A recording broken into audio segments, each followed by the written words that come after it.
नमस्कार. महाराष्ट्र योजना कॉर्नरमध्ये आपल्या सर्वांचे स्वागत आहे. आजच्या व्हिडिओच्या माध्यमातून आपण बघणार आहोत की घरकुल लाभार्थ्यांसाठी आनंदाची बातमी आहे. म्हणजेच की पुन्हा एकदा घरकुल योजनेसाठी जो सेल्फ सर्वे होता त्याची मुदतवाढ करण्यात आली आहे. तुम्हाला घरकुल योजनेचा लाभ घ्यायचा असेल तर तुम्ही नवीन सर्वे पुन्हा घरकुलच्या यादीमध्ये आपलं नाव जोडू शकता.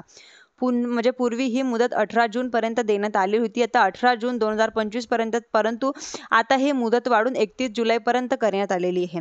या नवीन सर्वेमध्ये कोणकोणत्या सूचना देण्यात आल्या आहे, कशा पद्धतीने हा सर्वे करायचा आहे याची सविस्तर माहिती आपण व्हिडिओमध्ये समजून घेणार.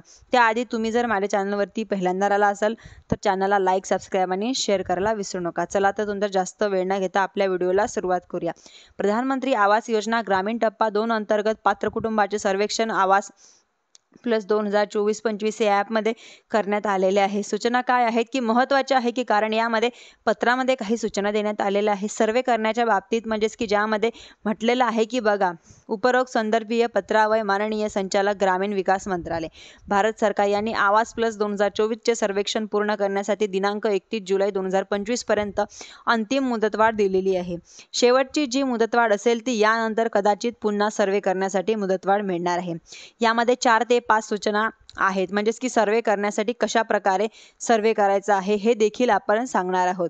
सगळ्यात अगोदर बघा, म्हणजेच की जिल्ह्यांतील आवास प्लस 2018 मधील प्रतीक्षा यादीत म्हणजेच की प्रायोरिटीज लिस्ट म्हणजेच की झालेलं आहे. त्यामध्ये लोकांना यापूर्वी घरकुल योजनेच्या यादीमध्ये नाव नाही, अशा लोकांना किंवा ऑटोमॅटिक सिस्टीमद्वारे अपात्र झाले 2018 मध्ये सर्वे करून देखील त्यांचे नाव सर्वेमधून उडाली होती, त्यांचं रिझल्ट झालं होतं. अशा प्रकारे कुटुंबाचं, परंतु ते कुटुंब आतापर्यंत आहेत, परंतु घरकुल योजनेसाठी अशा कुटुंबांचं 31 जुलै 2025 पर्यंत सर्वेक्षण पूर्ण करूनही बेघर कुटुंब सर्वेक्षणासाठी वंचित राहणार नाहीत याची दक्षता घ्यावी, असे सर्व जिल्हा परिषदेचा आदेश देण्यात आलेले आहे. कोणाकडून? राज्य व्यवस्थापन कक्ष गृहनिर्माण कार्यालय महाराष्ट्र शासनाकडून. ही जी मुदतवाढ आहे ती केंद्र शासनाची आहे, कारण प्रधानमंत्री आवास योजना ही केंद्र शासन व राज्य शासन या दोघी एकत्र मिळून राबवली जाणारी योजना आहे. सर्व प्रवर्गातील, सर्व कॅटेगरीतील, जनरल असेल, SC असेल, ST असेल, OBC असेल, अशा सर्व कॅटेगरीच्या लोकांना प्रधानमंत्री आवास योजनेतून लाभ मिळतो. फक्त मागास प्रवर्गातील जे लोक आहेत त्यांना रमाई आवास योजना आणि शबरी आवास योजना अशा विविध योजनेतील राज्य शासनाच्या घरकुल योजनेतून लाभ मिळतो. जे जनरल प्रवर्गातील असतात, ओपन कॅटेगरीतील असतात, अशा सर्व लोकांना घरकुल योजनेचा लाभ मिळत नाही. त्यासाठी फक्त एकच योजना, ती म्हणजेच की प्रधानमंत्री आवास योजना. ग्रामीणमध्ये जर प्रधानमंत्री आवास योजनेतून जर तुम्हाला लाभ घ्यायचा असेल तर अगोदर तुमचा सर्वे व्हायला लागतो. सर्वेच्या यादीमध्ये तुमचं नाव असेल तर तुम्हाला घरकुल योजनेचा लाभ हा या ठिकाणी मिळत असतो.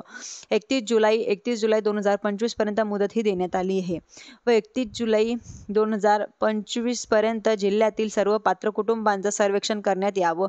व चौथा आहे की ज्यामध्ये एक महत्त्वाची सूचना सांगितली, ती म्हणजेच की सेल्फ असिस्टंटद्वारे कुटुंबांना सिस्टीमद्वारे फ्लॅगबर्ड केलेले आहे की अशा कुटुंबांचे चेकरद्वारे व्हेरिफिकेशन करण्याची कार्यवाही 31 जुलै 2025 पर्यंत करण्यात यावी.